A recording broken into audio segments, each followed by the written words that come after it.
syndicat de chef d'État bon ñoo fay nekk di nos di nocci du leneen. Pourquoi alors juger nécessaire je pense que même la dernière fois maa ngi doon laajte lan lañ mënoon xaar ci CEDEAO bi ñu fa yóbboo. mais man la fois passée wax na la je n'attends rien de la CEDEAO foofu xaaruma fa dara xamul tax xaaruma fa dara dans la mesure où ña fa nekk la ñuy def d'abord même s'il y a l'article 22 je crois alinéa 3 qui dit que les décisions de la CEDEAO sont exécutoires. Mais chef d'État yi nga xam ñoom ñoo nekk foofu ils n'exécutent jamais les décisions de justice. Il est même question aujourd'hui de voir comment faire de sorte qu'il y ait une contrainte pour que les décisions soient appliquées. Mais ña fa nekk aussi dafa am ñoo xam ñoom lañ fa toogal loolu aussi moom mooy dëgg. Donc man tout ce qui sort de cette cour là wax dëgg yàlla même su fekkee ne man keroog la fois passée ici wax naa ko moi je n'ai pas du tout foi en ces d'abord à l'instance même communautaire parce que boo gisee CEDEAO la muy doxalee en réalité moom la cour bi moom lay doxalee kese. La suprastructure les chefs d'État la ñuy def. Parce que boo gisee dans l'affaire du coup d'État nigérien le comportement des chefs d'État alors qu'en réalité il y a eu des coups d'État yoo xam ne am na fii et ils n'ont pas eu ce même comportement donc ça veut dire que affaire yi c'est ciblé donc ñi nga xamante ne dañuy ciblé aussi quand il y a des décisions de justice ñi nga xamante ne ñoo fa toog en tant que des magistrats de la CEDEAO aussi c'est des décisions yoo xam ne dañ koy ciblé moo tax man franchement pour l'instance communautaire man nee naa depuis 2001 ba léegi temps ba fu ñoom Aliou Sall nekkee le professeur de droit Aliou Sall que je salue au passage ñooñu bañ fa nekkee cour bi amoon na crédibilité mais depuis lors la cour a perdu complètement sa crédibilité et loolu day dem de jour en jour waaw léegi et d'ailleurs ñoom ce qu'ils ont dit à propos de la décision yi ñu génne ils ont dit que les droits de Sonko n'ont jamais été violés. C'est ce qu'ils ont dit. Oui. Bon donc je me pose la question de savoir est-ce que ñoom xam nañu réellement kon kan mooy Sonko. Non fekk na réellement fekk na ñoom réellement loolu la ñu wax. Moi je me suis dit est-ce qu'il y a pas erreur sur la personne. pour yow dañoo jóg. Non franchement parce que dire que les droits de Sonko n'ont jamais été violés loolu sax je crois que c'est même une offense vraiment ñi nga xam ne ñoo nekk fii ci dëkk bi même s'ils ne sont pas du côté de Sonko parce que aussi am na yoo xam ne je crois que il faut vraiment mettre les formes mais dire que complètement que les droits de Sonko n'ont jamais été violés bon loolu aussi ñoom lay engagé quand on leur a dit de se prononcer sur la radiation de comment dirais-je de Sonko sur les électorales lu ñu wax ñu ne quand c'est pendant devant la justice ñoom dañ ci àddu mais pourtant ñoom ci li ñu wax la dissolution du parti boobu pourtant c'est pendant fii et pourtant ils se sont prononcés là-dessus ce qui veut dire que ils n'ont pas voulu tout simplement se prononcer sur ce cas de figure. Maintenant revenant tout simplement à la décision de la Cour suprême li Pape Moussa wax léegi dafa am solo parce que man li ma jàpp mooy on ne devait même pas en arriver à ça aujourd'hui war ñu woon egsi fii mais ce qui est sûr et certain c'est que affaire yi su jaaroon yoon il y aurait même pas procès dadul am ba ñuy egsi fii mais soo gisee lépp nu mu ce tourbillon politico-judiciaire là fa mu jógee ba fi muy egsi da ngay xam ne aussi ñi nga xamante ne ñoo nekk ci nguur gi ils ont un objectif bien précis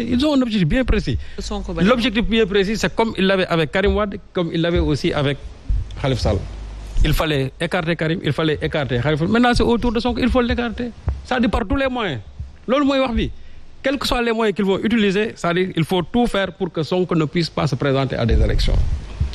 soo gisee la manière brutale avec laquelle ils ont dissous comment dirais-je le PASTEF loolu nga foofu nga koy xamee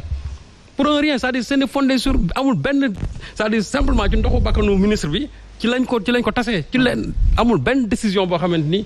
moo mën a fonder aujourd'hui la dissolution de PASTEF même boo demee dans la sous-région fii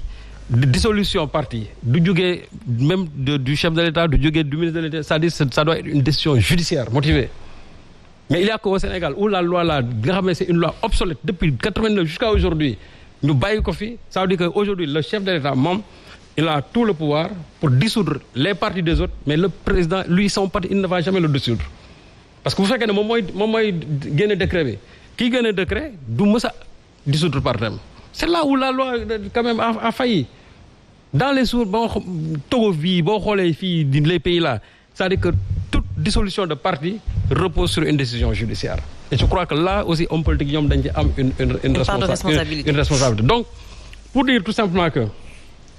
li nga xamante ne moom moo xew tey Cour suprême bon l'avocat général a même comment dirais-je évoqué la jurisprudence Karim Wade xam nga jurisprudence Karim Wade nit ñi dañ koy fàtte parce que jurisprudence Karim Wade fii bi mu amee mais la juge Aïssatou Diallo Ba bi nga xamante moom doon na siéger tey à l'époque mu nekkoon la présidente du tribunal d'instance de Dakar quand les avocats de Karim Wade ñoom bi ñu porté affaire bi pour wax ne ko dañ ko juger parce que dañ ko bañaloon ne moom du newul ci liste yi ils sont pourvus devant le tribunal d'instance mais la juge là lan la wax elle n'est pas compétente c'est-à-dire le tribunal n'est pas compétent loolu la wax elle a sorti l'ordonnance 470 du 23 juillet 2018 et les avocats de Karim Wade ont attaqué ça au niveau de la Cour suprême et pourtant Cour suprême aussi xamul wax Cour suprême daf ko jàppale daal ne ko tu n'es pas le tribunal n'est pas compétent aujourd'hui le tribunal maintenant est compétent en la matière c'est-à-dire que man loolu laa mënul comprendre ba léegi en 2018 c'était pas compétent mais aujourd'hui en 2019 en 2023 ils sont compétents en la matière. Donc déjà il y a paradoxe foofu. Dama ne même loolu l'avocat général a évoqué la jurisprudence Karim Wade c'est-à-dire que ce qu'on a permis à Karim Wade aujourd'hui on l'a pas permis à comment dirais-je à Ousmane Sonko. Pape Moussa wax na ko léegi Karim Wade à l'époque il y avait une décision judiciaire boo xam ne ñoom dañ ne da koy écarter de la présidentielle mais ça ne l'a pas empêché de recevoir ses fiches de parrainage. Ça ne l'a pas empêché. Léegi aujourd'hui qu'est-ce qui bloque réellement pour que Sonko duñ ko jox ay fiches de parrainage. Qu'est-ce qui bloque selon vous? Non mooy li wax rek c'est-à-dire ils sont dans un combat politique. C'est pas un combat judiciaire c'est ça ils sont dans un combat politique maintenant ils veulent s'appuyer sur la justice. Que dire des juges justement? Non xam nga juges yi ñoom li ñuy def ñoom loolu ñoom seen bopp loolu lay engagé mais ñun ñi nga xam aussi nous sommes des observateurs dañuy mën a analyser par rapport à ce qui s'est passé hier et par rapport à ce qui se passe aujourd'hui mais soo gisee à 2 reprises le comportement des avocats généraux muy Marème Diop Gueye ak Ousmane Diagne mais vous voyez comment ils ont défendu le dossier là ak li ñu ci wax lépp mais malgré tout ça la Cour suprême ne les a jamais suivis ci ñoom li nga xam moom la ñu wax et jamono sax dañu wax ne bu njëkk sax avocats yi les avocats généraux ñoom généralement ils étaient toujours contre ñi nga xamante ne ñoom la ñuy indi foofu mais ci seen aqulaay taala ñoom wax nañ li nga xam ne moom lañ sentir ñee aussi décision ba ñu jël man dama leen koy respecter li ñu wax dañoo respecter mais nag aussi dama ne bu fekkente ne dañ ne aujourd'hui le tribunal d'instance de Dakar est compétent en la matière mais dañu waxoon ne en 2018 ñoom Karim Wade ba ñu demee foofu ñoom dañ ne le tribunal n'était pas compétent pour et on l'avait même renvoyé à Qatar ne foofu la ñu ko war a dem régler ji mais Qatar y a pas d'autorité juridique foofu il y a que les autorités consulaires et c'est là où le problème s'était posé et finalement loo ci gis Karim Wade dañ ne il n'était pas inscrit sur les listes électorales te li posé problème surtout c'est la notification de la décision de radiation mais notification boobu ba tey jii laa wax ba tey jii kenn mënu koo génnee jusqu'à aujourd'hui personne ne peut sortir c'est-à-dire la notification de radiation kenn mënu ko génne. Très bien dañ koy wax nii rek mais kenn génnewu ko te loolu aussi xam lu koy waral parce que la décision judiciaire bi nga xamante ne mooy privé Sonko de ses droits juridiques aussi décision bu kenn gisu ko parce que lu ñuy wax que c'est le ministre de la justice moom moo saisir je ne sais pas le ministre de l'intérieur et je dis que même loolu il n'appartient pas au ministre de la justice de le faire c'est le greffe de la cour d'appel de Dakar moom moo war a def loolu c'est lui qui doit amener la liste de tous les gens qui sont frappés d'inéligibilité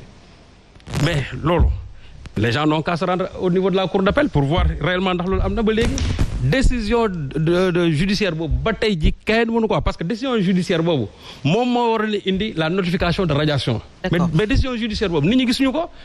comme que décision boobu gisuñu ko nag léegi mais notification de radiation mënta am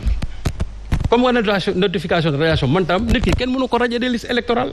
parce que aussi wax ji ba léegi mais bu fekkee da nga ne yow dañ laa radier des listes électorales mais nañ génne notification bi ne mi ngi nii te notification boobu aussi dafay am lu nekk ci ginnaaw muy la notification judiciaire c'est-à-dire de décision de justice bi nga xamante ne moo condamné Sonko. mais loolu ba léegi. kenn mënu cee gis dara kenn mënu cee gis dara. bu fekkee ne que